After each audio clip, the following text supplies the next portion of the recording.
Amém. Vamos abrir as nossas Bíblias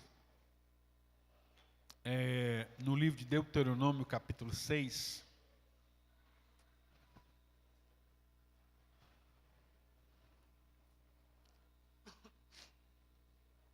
Deuteronômio, capítulo 6, versículo de número 1. A partir do versículo de número 1, né?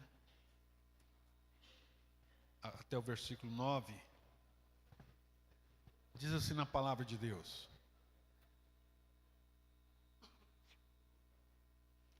Esta é a lei. Deuteronômio, capítulo 6, a partir do versículo 1.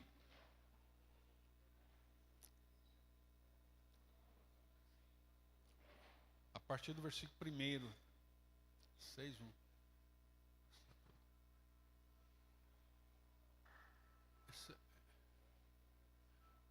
Guilherme, essa versão NVI nossa está diferente. Hã? É a NVI, a minha NVI está. Esta é a lei, esse é os decretos. Acho que a minha versão mais nova. Então eu vou ler por ali, então, para ficar igual com os irmãos. Essa aí é a Bíblia hebraica, vai ficar bem diferente. Ok, vamos lá. Esses são os mandamentos, os estatutos e as ordenanças que o Senhor, o seu Deus, ordenou que eu ensinasse a vocês para que os cumpram na terra em que vão entrar para dela tomar posse. Desse modo, vocês, os seus filhos e os seus netos temerão ao Senhor. Então você observa que Deus está falando de gerações.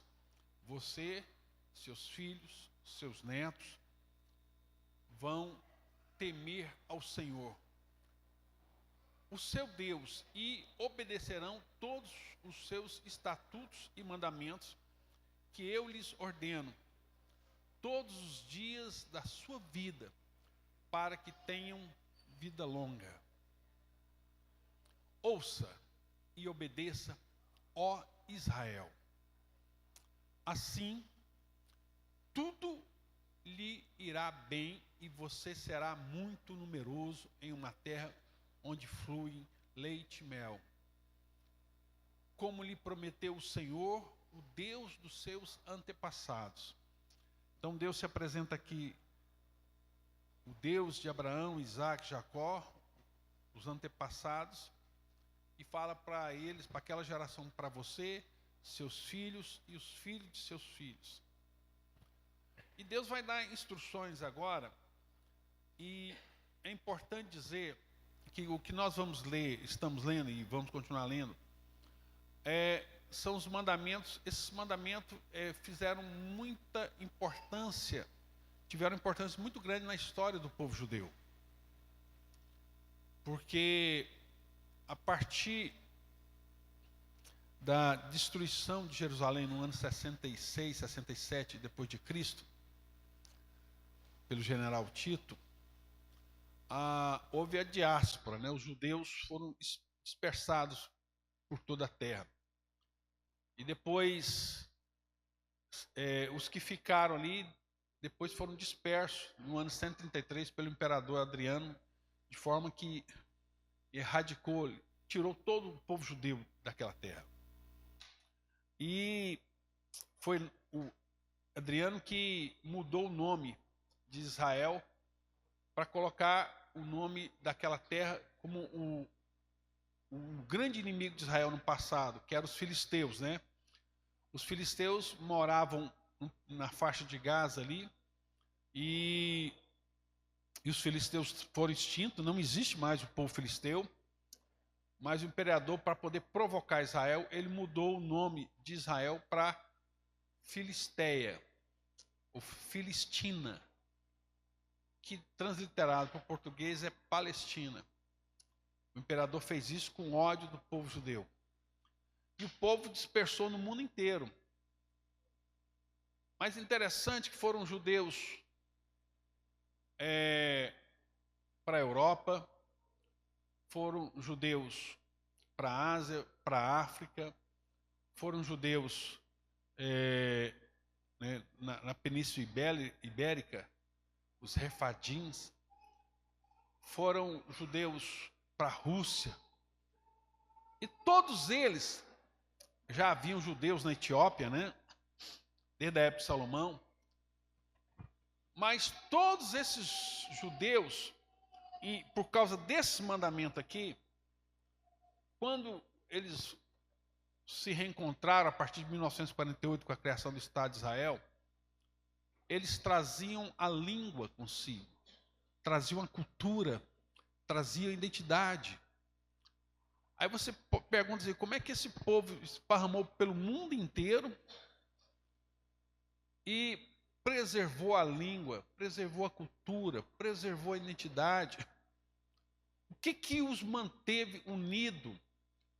Porque os povos que foram dispersos pela terra, todos perderam a identidade. Como que esse povo permaneceu com a sua identidade? O que manteve eles unidos durante todo esse tempo foi a palavra de Deus, a Torá, a Bíblia hebraica. E particularmente esse mandamento, e você vai ver esse mandamento que nós estamos lendo, que ele vai começar agora, no próximo versículo, eles copiavam ele em pergaminhos pequenininhos e colocavam dentro de uma peça de metal ou de madeira, chamada mezuzá, e que eles colocavam na porta da casa deles. E quem assistiu The Chosen podem ver muito isso, né? Toda vez que um judeu chega na casa de alguém, ele primeiro pega no mezuzá, ele beija, ele reverencia aquilo lá dentro estão os mandamentos que nós vamos ler. Isso preservou a unidade, né, deles, não em si o mezuzá, mas a prática do mezuzá, que é o que vai começar agora. Versículo 4. Ouça Israel, o Senhor nosso Deus é o único Senhor. Não há outro Deus, não há outro ídolo, não há nada, não há outro Senhor. O Senhor nosso Deus é o único Senhor. Ame ao Senhor, o seu Deus, com todo o seu coração, com toda a sua alma e com todas as suas forças. Que todas essas palavras estejam, que hoje lhes ordeno, estejam no seu coração. Por isso que eles ensinam as crianças desde pequenino, antes de começarem a serem alfabetizadas, a memorar capítulos da Bíblia. E essa prática permanece até hoje. Por isso que Israel tem o maior índice de alfabetização infantil, por causa da palavra de Deus. Por causa disso que Israel tem um país que é apenas 0,2% da população mundial, tem 60% de prêmios Nobel que já foram distribuídos. As mentes mais brilhantes, porque são exercitadas na leitura, na palavra, na meditação, e a pensarem, o pensamento, a cultura.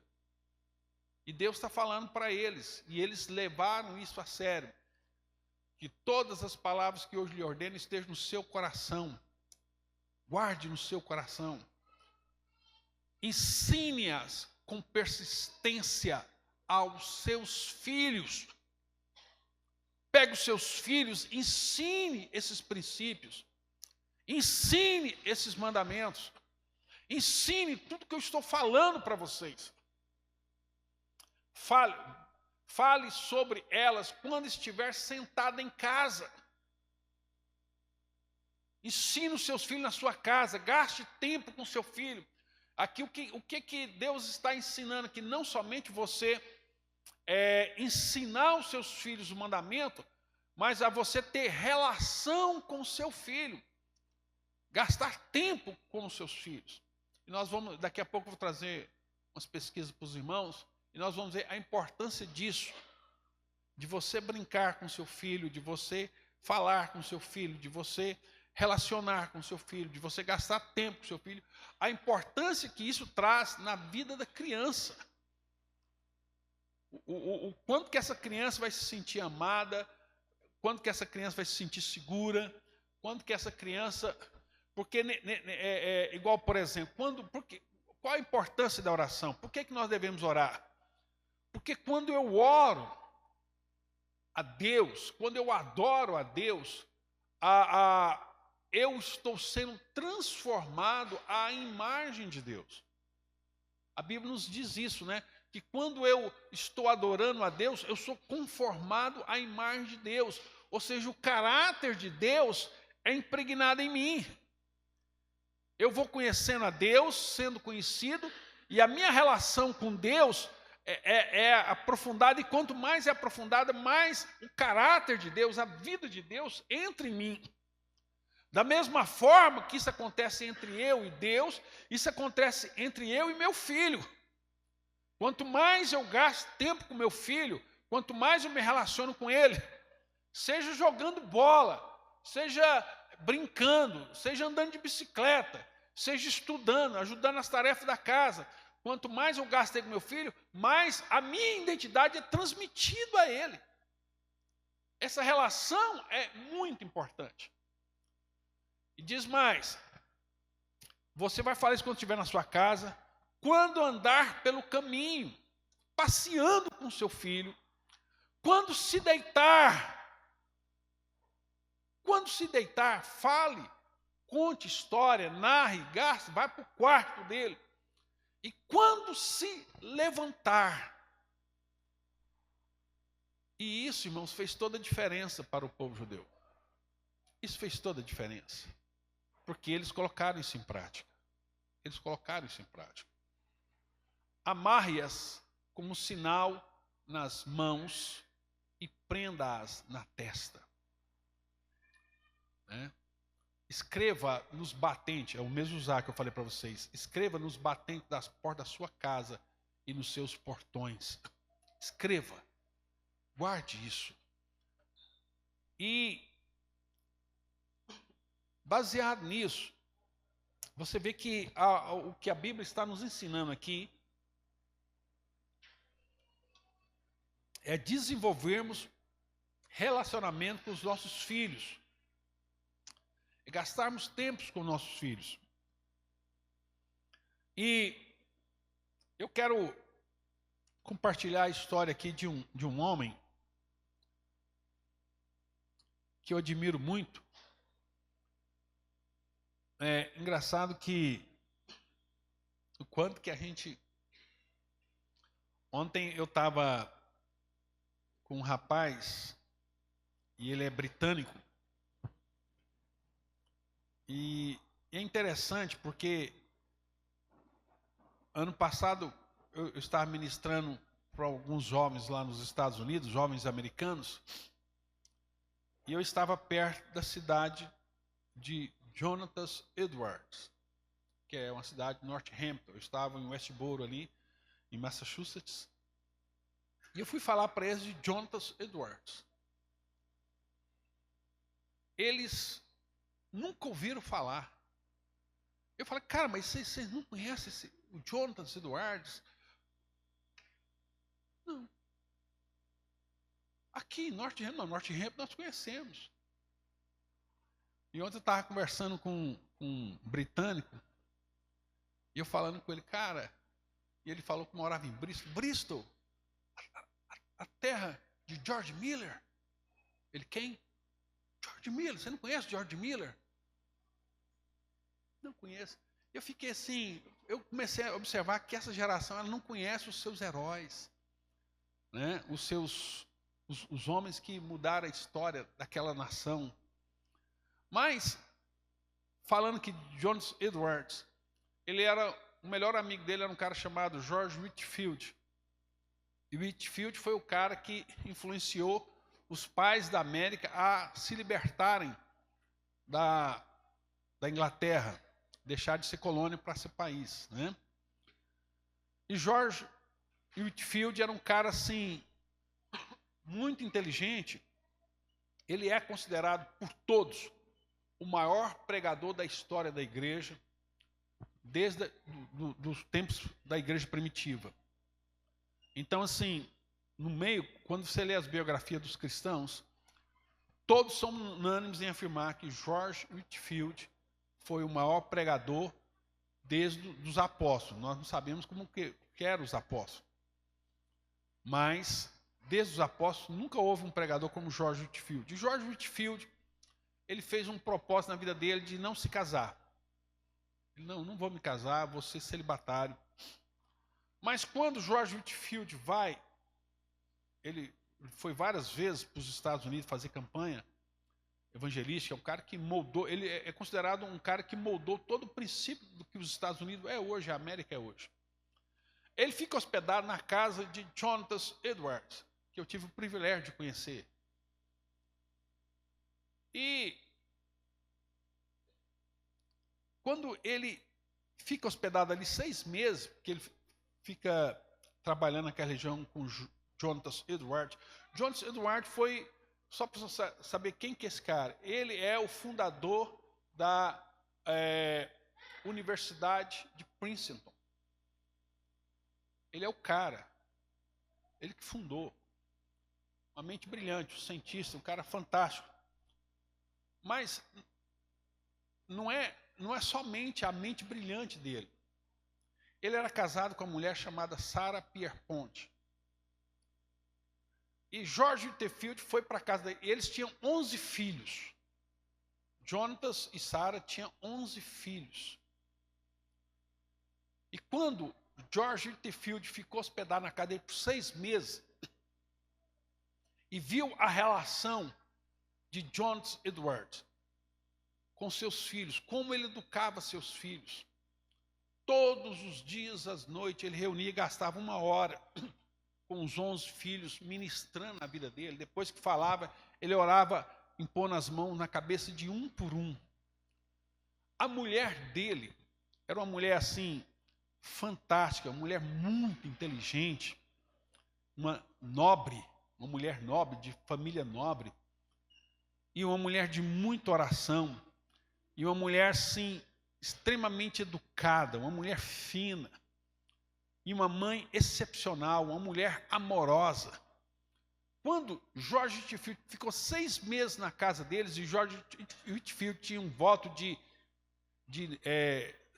castidade, né? Ele não ia se casar, celibatário, é um celibatário. Ele, quando viu o casamento de Jonathan e Sarah, quando ele viu o casamento, quando ele viu a forma como eles se relacionavam, o amor, o carinho entre os dois, o afeto, a cumplicidade, a forma que os filhos deles eram educados. George Whitefield falou, cara, ele falou para Deus, Deus, eu falei para o Senhor que eu nunca ia casar, que eu ia me dedicar a vida inteira para a tua obra. Mas, se eu encontrar uma mulher parecida com a Sarah Pierpont, eu quero casar, Senhor, porque isso aqui, eu conheci agora algo que eu nunca vi na vida, porque ele veio de um lar bagunçado, né? E porque ele veio de um lar bagunçado, ele pensava, por isso que ele decidiu não casar. Mas quando ele viu uma referência, ele viu um homem que amava a sua mulher ardentemente, uma mulher que amava e honrava e promovia o seu marido, e a forma como a educação dos meninos, como que aqueles meninos eram educados. Aí ele falou, cara, isso aqui é família, isso aqui é o que Deus é, isso aqui é que eu quero para a minha vida, eu quero experimentar isso. E ele era o mentor de Jonathan Edwards. Mas ele olhou para aquele cara e falou, esse cara, nessa área aqui, ele é muito maior do que eu preciso aprender com ele, eu quero. E aí realmente ele vai e se casa, né, com uma irmã. Mas eu até falei para Elisete, eu comecei a estudar. Eu sempre estudei a biografia de Jonathan Edwards, mas nunca dei muita atenção para a Sara. E agora, esse tempo, estava olhando a biografia dela. Falei, meu bem do céu, você tem que conhecer essa mulher. Nem minha mulher conhecia ela. Eu falei, cara, nem você. Né? Eu falei para ela assim, você precisa conhecer essa mulher para você compartilhar a vida dessa mulher com as irmãs da igreja. Mas, e aí eu quero falar para você o legado que esse cara passou para os seus filhos.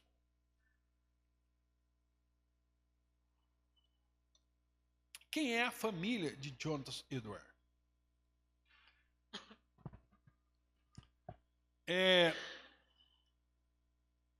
Teve um professor, um educador norte-americano, que chamava Albert Edward Winship, que ele fez uma pesquisa. Ele era pastor, educador, jornalista, educacional americano, membro do Conselho Estadual de Educação de Massachusetts. E ele rastreou a vida dos descendentes de Jonathan Edwards.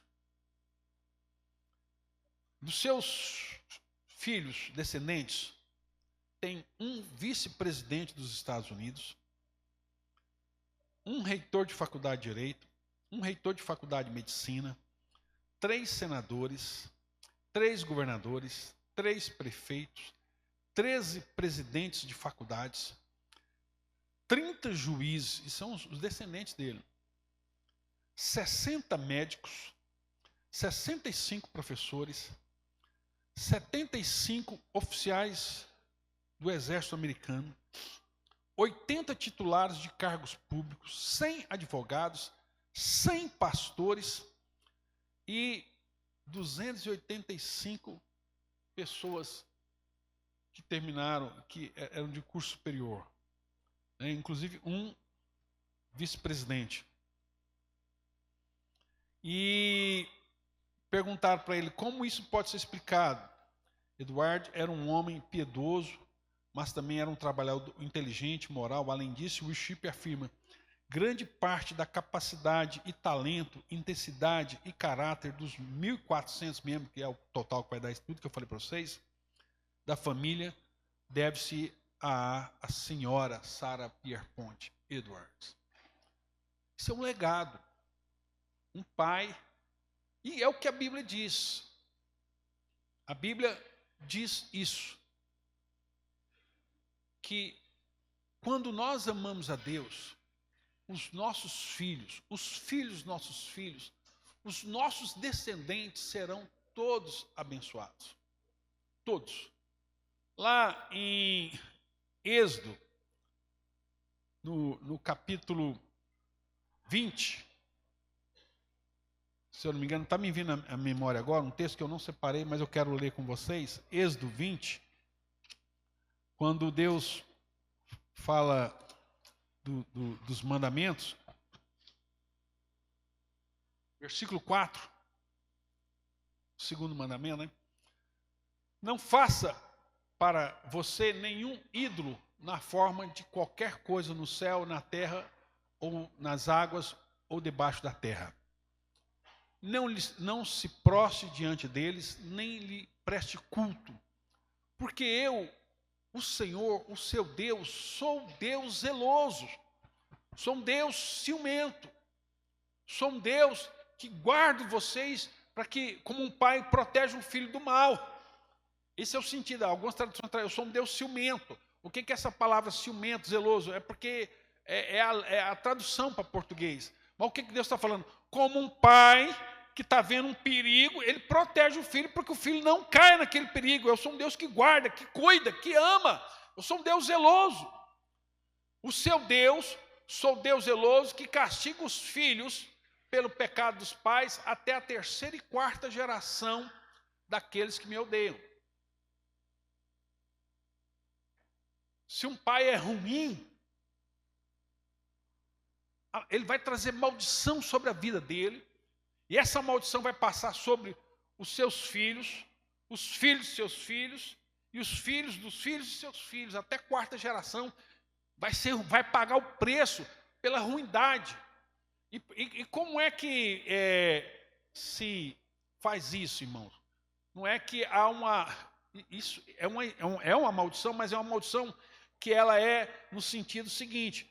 Porque os seus filhos, não é que está no DNA, é que a sua influência, presta atenção nisso, a influência de um pai afeta até a terceira e quarta geração. O comportamento de um pai afeta até a terceira e quarta geração. Você nota, por exemplo, vamos dar um exemplo bíblico. Pegar Davi. Davi é um cara fantástico, homem segundo o coração de Deus. Mas o problema de Davi era imoralidade sexual. O filho dele, o Absalão, o Aminon, teve um problema seríssimo nessa área. O filho que assumiu o trono, Salomão, teve um problema seríssimo nessa área. É um comportamento que é imitado. Como eu mostrei para vocês, que os descendentes de John Edward é uma família de nobres, pessoas que passaram para a história dos Estados Unidos, pessoas que fundaram faculdades, pessoas que foram grandes médicos, advogados, juízes, comandantes do exército. Tudo. O que a Bíblia está ensinando para nós? Que o seu posicionamento vai ser passado para os seus filhos, para os seus netos e para os seus bisnetos.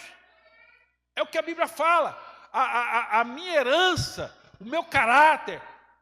Então, tudo que eu sou responsável pela minha descendência. Então, olha só, ele está falando que ele vai visitar tanto, irmão, negativamente como positivamente. Mas negativamente, presta atenção, que ele fala assim, ó, que eu visito o pecado dos pais até a terceira e quarta geração daqueles que me odeiam. Uma pessoa que odeia a Deus vai criar um filho que odeia a Deus. E um filho que odeia a Deus vai criar um filho que odeia a Deus. Esse negócio vai perpetuando. Próximo versículo, versículo 6. Mas trato com amor leal até 1000 gerações dos que me amam. 1000 gerações. E obedece os meus mandamentos. Então eu estou falando isso para vocês, para que vocês orem pelos seus filhos, orem pelos filhos de seus filhos, orem pela sua geração. Ore para que sua geração seja abençoada. Quantas vezes a Bíblia fala para nós isso? A geração do justo é abençoada. A geração do justo é abençoada. Esse é o papel do pai. E isso passa pelo pai. Quero dar para vocês uma estatística. Eu tenho várias estatísticas. Eu vou pegar uma estatística aqui feita pela National Survey of Children dos Estados Unidos. É uma pesquisa americana, não é brasileira. Mas entendemos que ela serve para o Brasil também, né? Diz assim, eu vou pegar só alguns itens, não dá tempo de meditar em todos. 70% dos delinquentes adolescentes e pré-adolescentes problemáticos cresceram em um lar distante do genitor, dos pais, do pai. Isso não é entidade cristã não, viu, irmãos? Inclusive foi feita em parceria com a Review of General de Psicologia lá dos Estados Unidos. Crianças sem a presença do pai têm 2 vezes mais probabilidade de baixo rendimento escolar e de desenvolverem quadros de rebeldia na terceira infância. As pessoas falam assim, adolescente é terrível, adolescente é não sei o quê.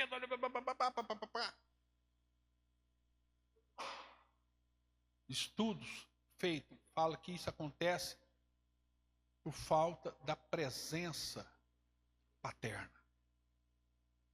Por quê? Porque é o pai que põe limite, é o pai que põe ordem, é o pai que põe regra, é o pai que dá segurança. Em crianças e adolescentes com comportamento rebelde, as alterações emocionais, o fato é 11 vezes mais provável em face do distanciamento da figura do pai. Então, o pai, às vezes, ele está presente, mas está ausente. Ele não exerce o seu papel, a sua paternidade. Um em cada 4 suicídios ou tentativa de autoextermínio, 3 ocorre em lares de pais ausentes ou distantes. 4 adolescentes que cometem suicídio. E o número está só crescendo. Então, o número está assustador. No Brasil também. 3 são de crianças que foram criadas longe do pai. Crianças na ausência do pai estão propensas a doenças sexualmente transmissíveis. Crianças na ausência do modelo do pai estão mais propensas ao uso de álcool, tabagismo e outras drogas. E aqui vai falar na pesquisa vai falar muitas coisas do papel do pai sobre as meninas. Filhas distantes de pai têm 3 vezes mais chance de engravidarem ou abortarem ao longo da adolescência ou durante os anos de faculdade. Eu fui avô com 50 anos de idade. Ontem nós estávamos na reunião e a pastora Lorena, que é mulher do pastor Luiz Sardinha, da Sal da Terra ali do Conjunto Fabiana, que é minha prima, inclusive, ela foi avó com 41 anos de idade. E o Daniel falou para mim hoje, o tesoureiro, cadê o Daniel? Cadê o Daniel? Já está lá na salinha. Que a irmã dele foi avó com 33 anos de idade. Porque foi mãe solteira, nasceu a menina repetiu tudo que ela fez. Com 33 anos, ela foi avó. Isso perpetua.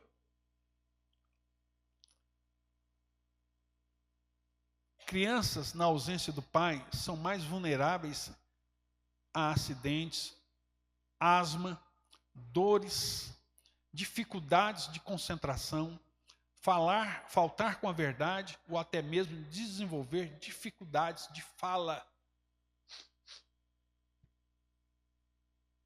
Professores e terapeutas têm maior dificuldade em lidar com filhos de pais separados. E está um problema sério aqui agora. Está um problema sério. Porque meu filho mais velho, o Reuel, é professor. E aqui nós temos alguns professores aqui também. Né, educadores. O que tem de professores de licença? Porque não dá conta de ficar em sala de aula é uma coisa assustadora. Meu filho falava que os professores todo mundo levava atestado, estresse, estafa, burnout, não suportava a classe de aula. Antigamente, nas reuniões de pais, os pais iam conversar com os professores, ouviam as reclamações, os meninos eram corrigidos. Hoje tem pai esperando o professor na porta da escola para bater em professor. E uma desorganização, um absurdo.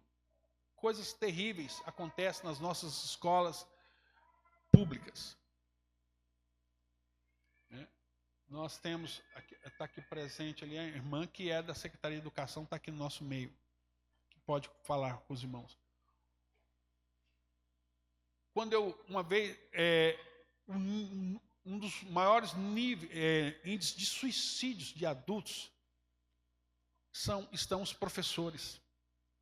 Os professores é uma classe em perigo, em risco. O nível de suicídio é muito alto. É muito alto. Essa falta de capacidade de você lidar com problemas. Porque os problemas estão acontecendo dentro de casa e se despejam dentro de sala de aula. Formação de gangues, de brigas, drogas, violência sexual. É um ambiente complicadíssimo. Complicadíssimo. E o problema de todas essas coisas está acontecendo dentro do lar. O lar é responsável disso. Vivendo em uma família sem o pai, a disciplina cai vertiginosamente e as chances da criança se graduar com êxito no ensino superior cai a 30%. Além de não terem disciplina, não vão levar adiante os seus estudos.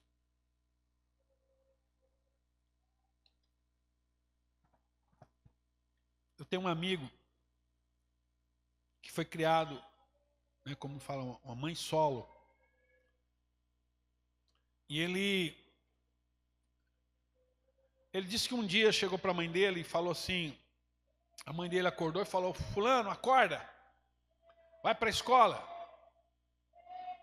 E ele disse assim, não mãe, eu não vou para a escola não. Você vai sim. Não vai não, não vou não. Por que você não vai? Não, mas eu não quero estudar mais não. Não adianta me acordar mais não, que eu não vou estudar mais. Aí a mãe dele falou, então tá bom. Mas nunca diga para mim que eu não te avisei. Nunca diga para mim que eu não me esforcei. Que eu fiz tudo para você estudar e você não quis. Você nunca vai jogar isso na minha cara. Porque no dia que você jogar na minha cara, eu vou falar com você que eu te acordei e tal. E você não quis ir.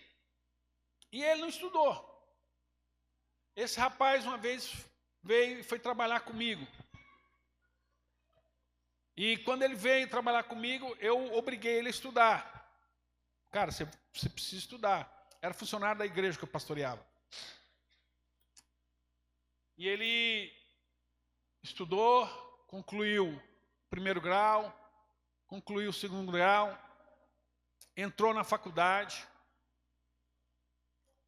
E quando ele estava na faculdade, assim, ele estava me agradecendo por ter ajudado. Na faculdade ele encontrou um empresário aqui em Goiânia, que estava fazendo um curso também, que ele estava fazendo. Os dois fizeram amigo, se tornaram amigos. E eles trabalham junto até hoje. Ele é gerente de uma grande empresa aqui em Goiânia hoje. Bem sucedido. Mas na época esse rapaz falou para mim o seguinte: pastor, minha mãe não me ama. Eu disse, mas por quê, fulano? Cara, porque eu era uma criança. Eu era uma criança. Eu falei para minha mãe, eu não vou para aula hoje. Cara, não tinha esse negócio de falar assim, bem que eu te avisei, vou jogar na... Minha mãe tinha que ter pegado um pau, me dava uma surra, você vai para a escola, menino, ela tinha que ter, o amor dela, ela tinha que me dar uma surra boa e me obrigar a ir para a escola. Mas cobrar isso de uma mulher, né, e tem muitos que fazem isso, você pega o próprio exemplo do maior neurocirurgião do mundo hoje, Benjamin Carson. A mãe dele foi essa mulher. Mas quantas são? E ela era analfabeta. E sofria de depressão. E criou 2 meninos fantásticos. Ben Carson hoje é o maior... É o cara que desenvolveu a técnica de separar siamesas pela cabeça. É o maior neurocirurgião do mundo. E é um cristão, mas a mãe dele tinha um papel fundamental, mas é Deus. É Deus. Mais uma vez, vou citar o Daniel aqui. Daniel, o pai dele morreu, ele era criança. Ele era criança. Ele está lá no salinho, cadê o Daniel? Está lá, né? Desce pau. Não, mas vou falar bem. O Wesley quer que desce pau no Daniel. Porque ele fala, quando eu falo Daniel, eu humilho o Daniel lá embaixo. Aí depois eu levanto ele, né? Mas não vou fazer isso não. Mas o Daniel, eu vou falar da mãe do Daniel. Quando o pai dele morreu, tinha os meninos, né? Ele disse que um dia levantou à noite para ir no banheiro. Ele era criança, não sei quantos anos que ele tinha, 8, 10 anos. E ele escutou a mãe dele no banheiro chorar. Perdão, ele estava indo para o banheiro, escutou, passou pelo quarto da mãe, escutou a mãe chorando, citando os Salmos 67, né? Ou 65. É o que fala assim: o Senhor, Deus, eu sou uma viúva. O Senhor levou meu marido.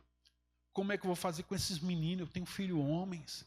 Mas a tua palavra diz que o Senhor é marido de viúva e o Senhor é pai de órfãos. Deus cuida dos meus filhos. Eu tenho filhos homens, eu moro num lugar de risco.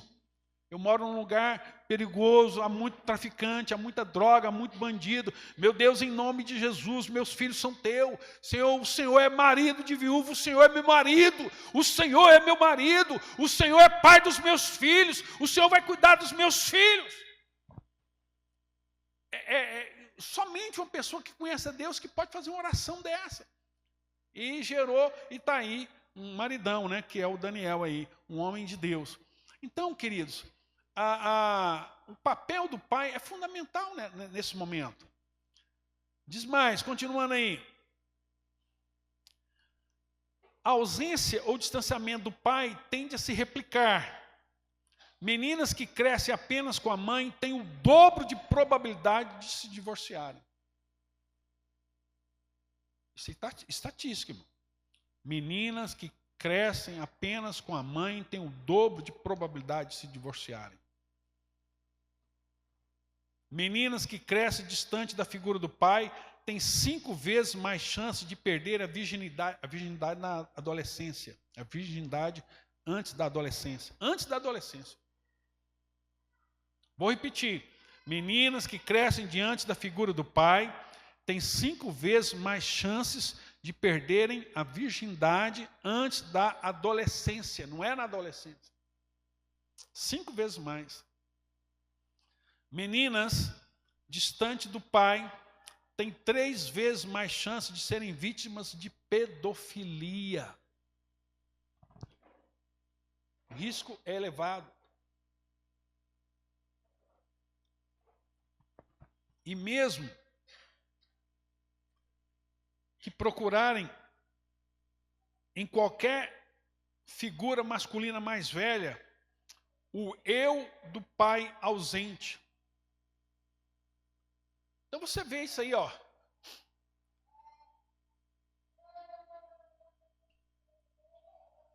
Muitas menininhas casando com homens velhos, mais maduro. É a busca do pai distante. Isso é estatística, irmão. Não sou eu que estou falando. Ah, mas é lá dos Estados Unidos. É estatística americana. Mas aqui em Goiânia, então, parece que foi feito aqui em Goiânia esse negócio, né? Se não fosse, eu diria que essa pesquisa foi feita aqui em Goiânia. Meninas distantes do pai têm 3 vezes mais chance de serem vítimas de pedofilia e mesmo de procurarem em qualquer figura masculina mais velha o eu distante, tendendo 3 vezes mais a se envolver com homens mais velhos, ou se envolvem com rapazes, né, homens mais novos, precocemente darem início a atividades sexuais. Ou elas vão entrar na vida sexual, ou elas vão procurar um pai. Isso aqui,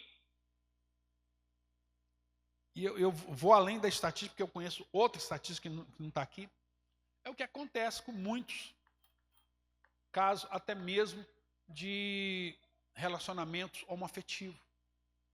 Pode observar. Tem uma música italiana chamada Luca Era Gay, que ganhou um festival de música na Itália, depois quem quiser ouvir, ele fala isso. Que ele começa, na letra da música, ele fala assim: eu conheci um homem mais velho e eu estava procurando meu pai.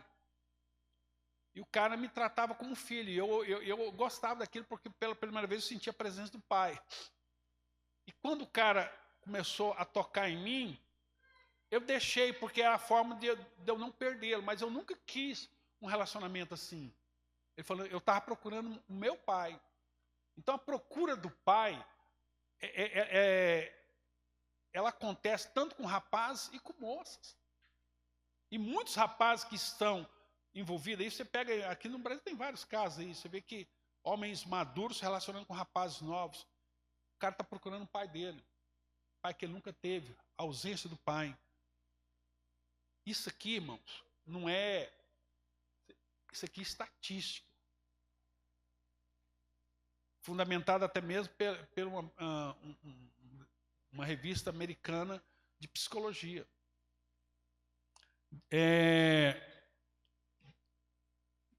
Diz mais ainda.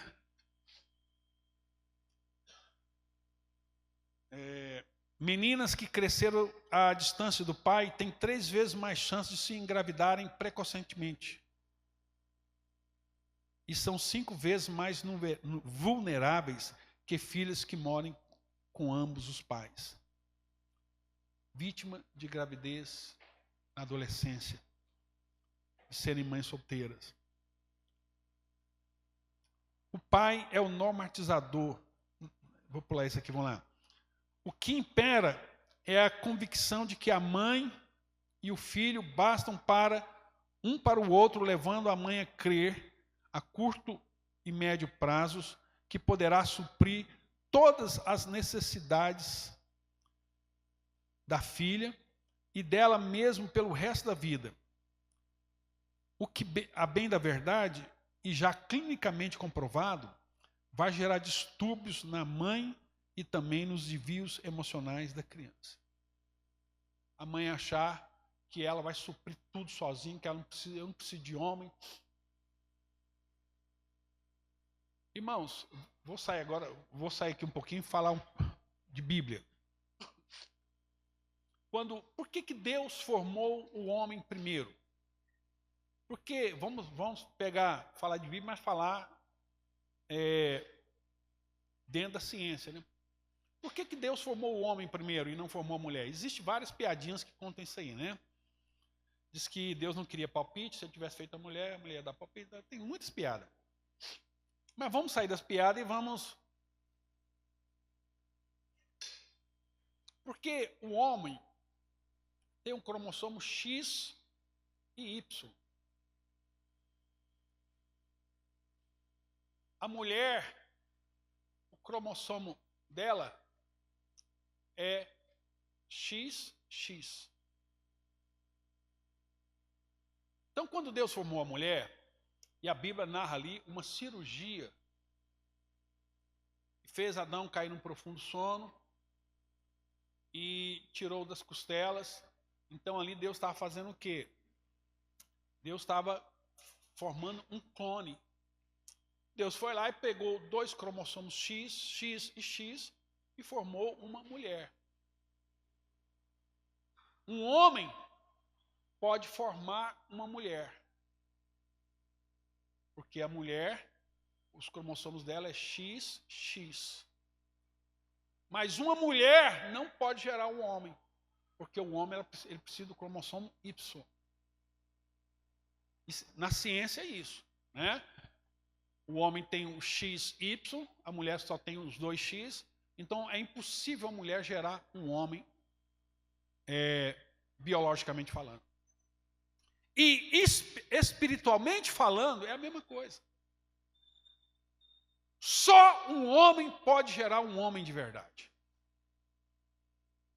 E as exceções, como é o caso do Daniel ali, e outros, do Ben Carson e outros mais, é quando Deus entra na história e faz um milagre.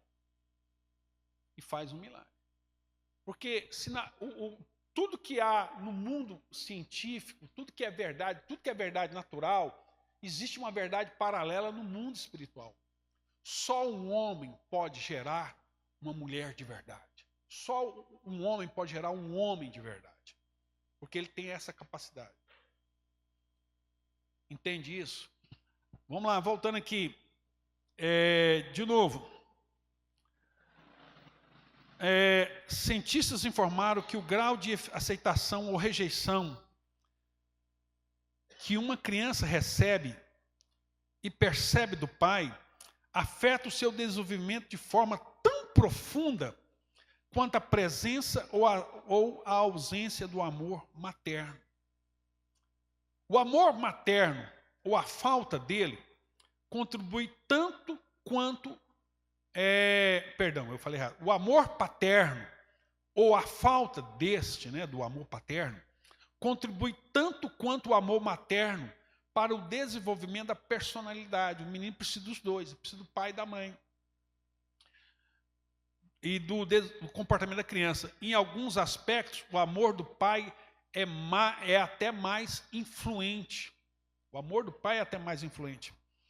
A ausência do amor paterno está associada à falta de autoestima, instabilidade emocional, irregularidades hormonais, introspecção, depressão, ansiedade, rejeição, negação, vivendo em um mundo irreal, num universo paralelo, fantasiando um pai e desencadeando outras inverdades e surtos, problemas emocionais terríveis.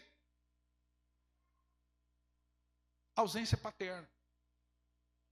Também restou provado que receber... Isso aqui eu estava doido para chegar nessa parte, que para mim é a coisa mais importante.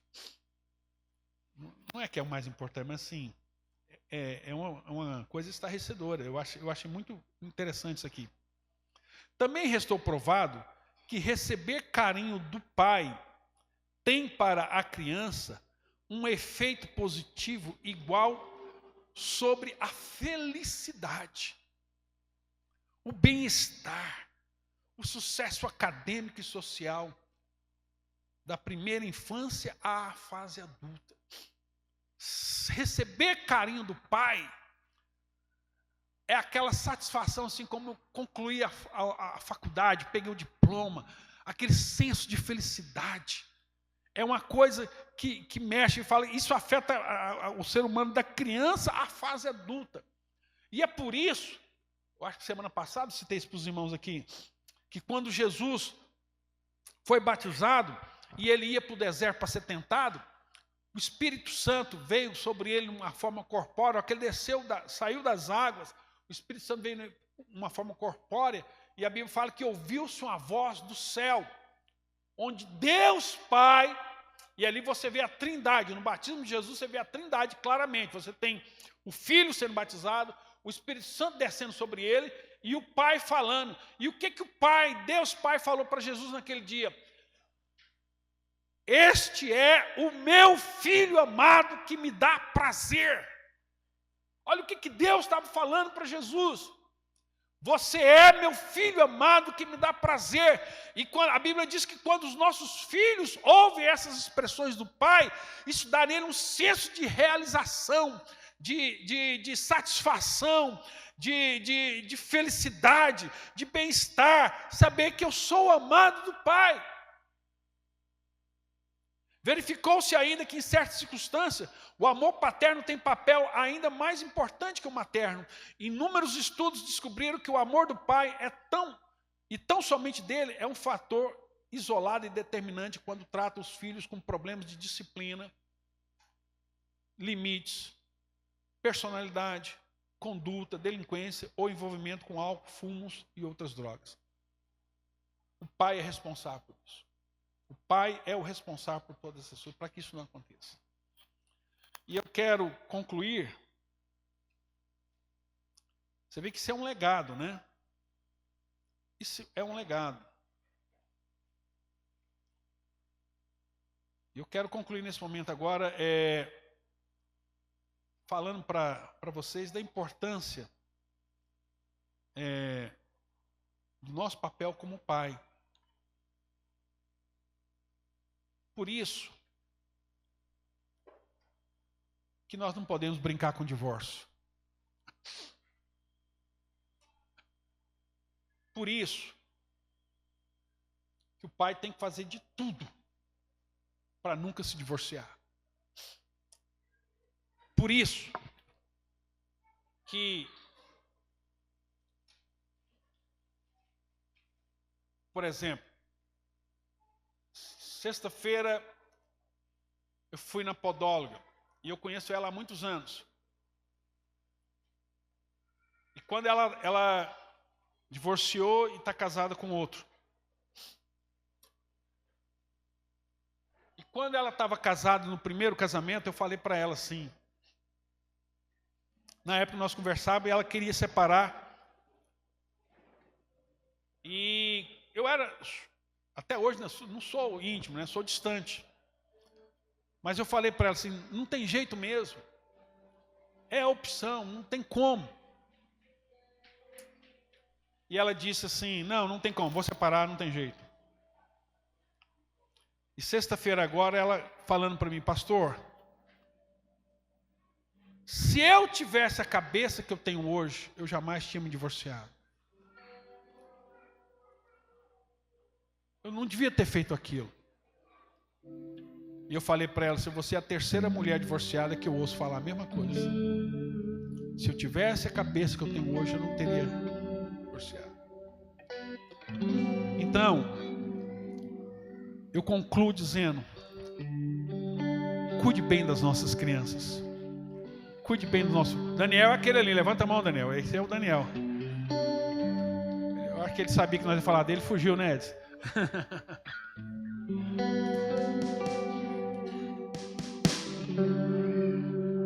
Vamos colocar-nos em pé.